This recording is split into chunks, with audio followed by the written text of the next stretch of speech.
हरिओम प्रिय दर्शकों, यदि आपकी मकर राशि या मकर लग्न है तो ये वीडियो आपके लिए है। और इस वीडियो में हम जानने वाले हैं कि अब फिर से वही होने जा रहा है 25 मई से।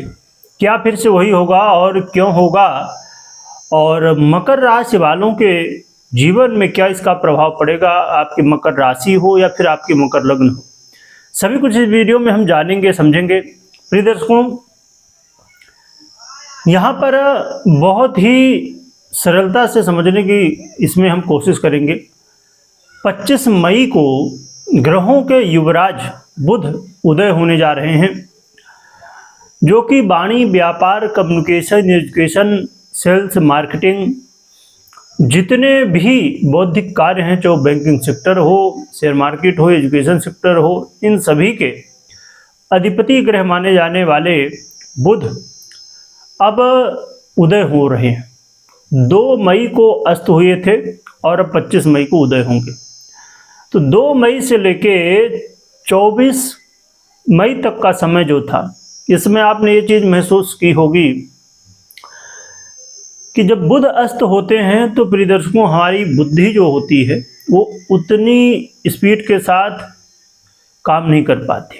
कई बार निर्णय लेने में दिक्कतें आती हैं, या हम जल्दी निर्णय नहीं ले पाते, या कई बार हम गलत निर्णय लेते हैं जिसकी वजह से समस्याएं आती हैं, नुकसान होती हैं।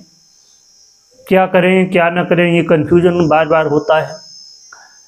और जिन भी क्षेत्रों के बुध अधिपति हैं, इन सब में उतार चढ़ाव आता है, व्यापार में कुछ न कुछ डाउनफॉल आ जाता है, एजुकेशन सिस्टम हो इत्यादि, जितने भी बहुत सारे क्षेत्र हैं बुध के, शेयर मार्केट हो या अन्य क्षेत्र, यहाँ पर अप डाउन्स देखने को मिलने लगते हैं।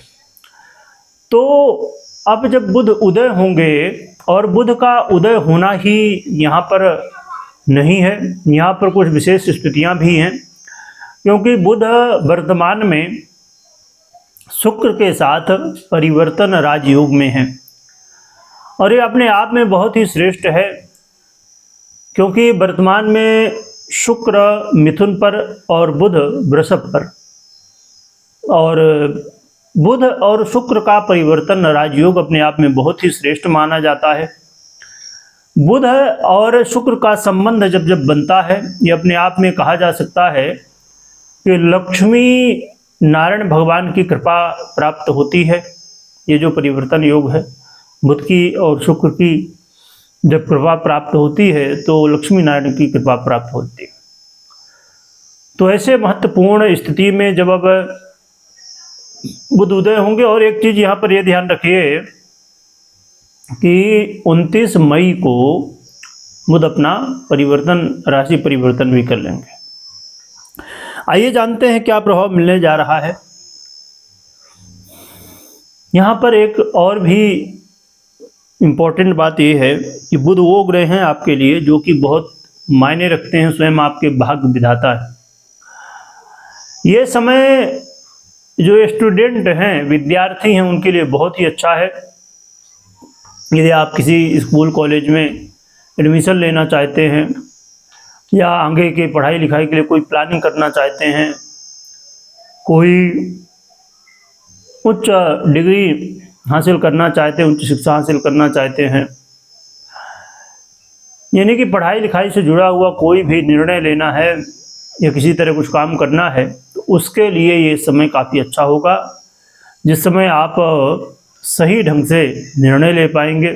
अब समझिए कि आप किसी की किस कॉलेज में एडमिशन लिया जाए, या कौन सा विषय चुना जाए, ये चीज़ें थोड़ा सा मुश्किलें, कई बार कन्फ्यूजन होता है, पर इस समय आप सही निर्णय ले पाएंगे और इससे काफ़ी बेनिफिट हो पाएगा।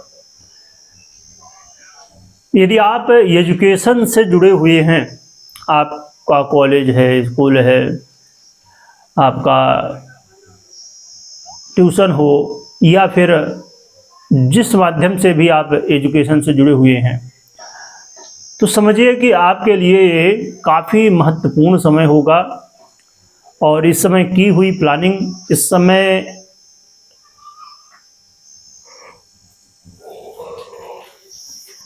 कोई डील करने जा रहे हैं आप, कोई निर्णय लेने जा रहे हैं, तो ये आपके लिए काफ़ी इम्पोर्टेंट होगा और लाभदायक हो सकता है। यदि आप शेयर मार्केट से संबंध रखते हैं या इन्वेस्टमेंट से संबंध रखते हैं, ऐसे लोगों के लिए ये समय महत्वपूर्ण हो सकता है और कई लोगों को इसका बेनिफिट मिल सकता है। बस ज़रूरत होगी, क्योंकि इन्वेस्टमेंट करना हो या फिर शेयर मार्केट में आगे बढ़ना हो, ये सेक्टर बहुत ही ज़्यादा रिस्क वाले होते हैं। यहाँ पर आपको बहुत सोच समझ के ही निर्णय और किसी जानकार व्यक्ति की सलाह लेने के बाद ही निर्णय लेना चाहिए। परंतु जो लव पार्टनर हैं उनके लिए एक ऐसा मौका है कि यदि आपस में वाद विवाद, कन्फ्यूजन, लड़ाई झगड़े हैं और आप चाह रहे थे कि दूर हो जाएं, आपस में प्रेम बढ़ जाए, तो ये समय वही समय है जिसमें ये समस्याएं दूर होंगी, आपस के लड़ाई झगड़े खत्म होंगे, एक दूसरे को समझ पाएंगे और आगे बढ़ पाएंगे। इसके अलावा ये समय आपके जीवन में अचानक धन लाभ के अवसर, अचानक अपॉर्चुनिटी आपको मिल सकती है, कुछ अवसर मिल सकते हैं जहाँ से बेनिफिट हो और उसमें समय का भी साथ मिलता हुआ दिखाई देगा। तो बुध का उदय काल बहुत ही श्रेष्ठ रिजल्ट देने जा रहा है।